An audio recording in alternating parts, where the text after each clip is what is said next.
Hi everyone. Today I'm with Hannah Kim, the author of the Ben Lee series. And the first question that I will be asking is has to do with identity. How has your identity influenced the setting, characters, and plotline of your Ben Lee series? Hi, thank you so much for having me. So, I really like this question because for the Bentley series, honestly, it was so heavily based on and inspired by my life. It's very personal to me, which is why I feel like it was the perfect first book, especially like the Magic Lunchbox. Um, I connected it a lot with my personal life and experiences with Korean culture. So, for example, I intentionally put the setting in Michigan, which is where I grew up, and the school and the neighborhood is very similar to the neighborhood I grew up in. So I wanted it to be as personal as possible, and I wanted his experiences to really reflect mine. Also with characters, a lot of the characters are very similar to like friends or family members that I had growing up. But some of the characters, like I have a main character named Emilio who is Ben's best friend, and he's kind of like super confident and he's what Ben kind of wants to be. And I feel like that's the type of friend I wish I had growing up. So even if they're not directly influenced by characters or people in my own life, they're characters that I personally like would have wanted to meet. That's a really good answer. I really like that. Because I'm also in Michigan, so like I kind of Yeah. resonate with that as well. The second question is, what is an underlying message, even though it is a children's book series, Mhm. what is an underlying message in your Bentley series that you hope young readers, like your audience, will be able to take away? Yeah, so I feel like there are very different messages in the two books, but I do think there is kind of this underlying message of like growth and I'm gonna kind of talk about this maybe later about like my writing style, but I like to focus on just like a character's journey and how they grow throughout a book. But I'm also a teacher, and when I was writing the first Spenley book, I was actually a second grade teacher. So I was kind of thinking about like what kind of books would my students enjoy, and what would they be inspired by? So, for example, I had a student who like brought Kim seaweed to school as a snack, and then there were students who were kind of like, "Ew, what is that? Like, that doesn't smell good." And I happened to be right there, and it was just kind of crazy to me that this was still happening, and that's when I realized it was still an issue. So I feel like I wanted to address kind of like these ideas of being different and, feeling like you're different and embracing your culture and embracing other people's culture too. Great. I feel that's a really valuable message, especially for, young kids who still like are developing their own worldview and all that.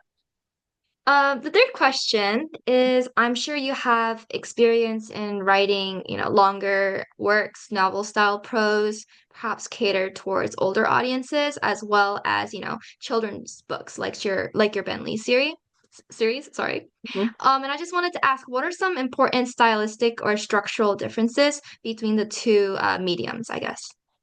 Yeah, so it's funny because I feel like I almost worked backwards. Like I did write some short stories that were geared towards older audiences, but my first like full complete books were all children's books, so I feel like I have a short attention span, and I feel like that kind of goes off of this because a lot of kids have short attention spans, so you kind of have to keep that in mind.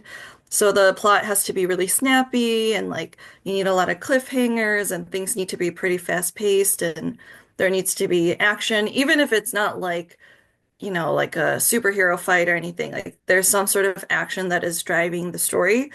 I think that's really important, again, because of their short attention span. And I also feel like the books need to be somewhat relatable to students or like kids in general. Um, and when I was writing my books, I remember, again, I was teaching second grade.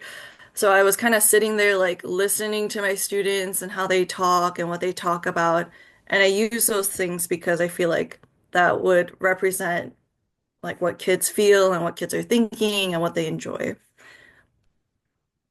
Cool. Yeah, I was also thinking about, perhaps writing like a children's book later, but like right now I've only really been doing poetry and like maybe short stories. So I Okay, just wanted cool. to hear like, what the other perspective would look like. And I'm sure, other people who are, are watching this interview would Mhm. also really like that insight. These next set of questions are moving over to your writing process. Okay. And so the first question specifically asks about do you have any writing routines or specific rituals that help you get into the creative zone? Yeah, so I'm actually really particular. Like, I need to be in a very specific situation or like mood to write. And I know not everyone's like that. Like, I have friends who can literally sit in a car and write on their phone. That's not personally me. So first of all, I need to listen to music because when I have music, I focus so much better. And actually, for most of my books, I curated a playlist that kind of relates to the book. And I feel like that helps me get into the mood. Like right now, I am writing a YA novel about like, and it's related to like like it's like a Korean historical fiction slash fantasy type of book. So a lot of the songs I'm listening to are from like sageuk or like Korean historical dramas because that just kind of puts me into the mood. And I also really like being in like a quiet spot, like being in a coffee shop or a library. And it also kind of makes me feel like I have to work because there's other people working and I kind of need that like external factor to make me want to work too. That's super relatable. This next question addresses something that I'm sure every single writer has experienced before, and it's how do you overcome writer's block? Yeah, I think this is a good question, and it's kind of funny because I'm in a little bit of I'm having a writer's block moment right now too.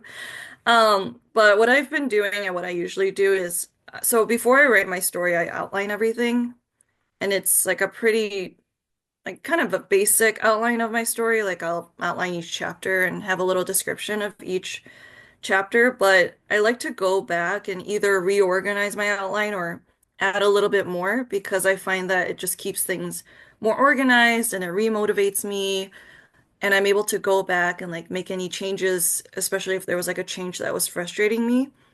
But I feel like that personally helps because if I'm just looking at like the Google Doc with a bunch of words, it's a little overwhelming, but when it's on the outline, it just feels more organized.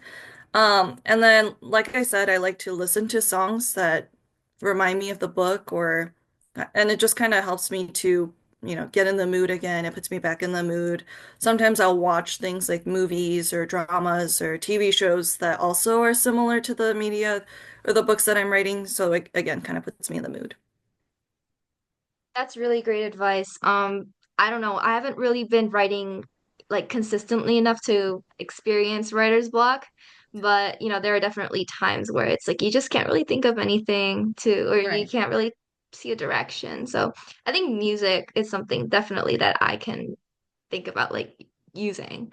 Yeah. Um, this next question, how would you describe your writing style and how did you develop it? And I think this would be more relevant to your current project of writing a YA novel.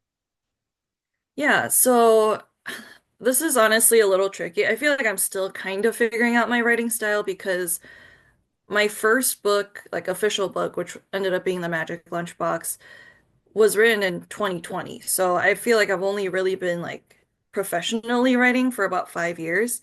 So I think I'm still figuring it out. And like you said, it's a little different based on like if you're writing a children's book versus like for an older audience. So I feel like with children's books and actually for both, I like to focus again on like the character. I'm very like character focused and their growth and their journey is what I try to focus on. Um, and I don't know if this is really like style, but I feel like I've just find myself writing a lot about like Korean culture. So even this YA is, while it's not necessarily addressing like a Korean American experience, it's still related to Korean history. So I feel like I just try to include a lot about my personal identity and like that makes it more powerful for me. But I'm also trying to branch out. So I'm trying new styles, I'm trying different genres. So yeah. I think definitely your personal identity, that constitutes like a big part of your style. And, I think, I've read like the first Ben Lee book, but I do actually want to read more, of like your longer writing. So just let me know when your book comes Yeah. out so I can check it out.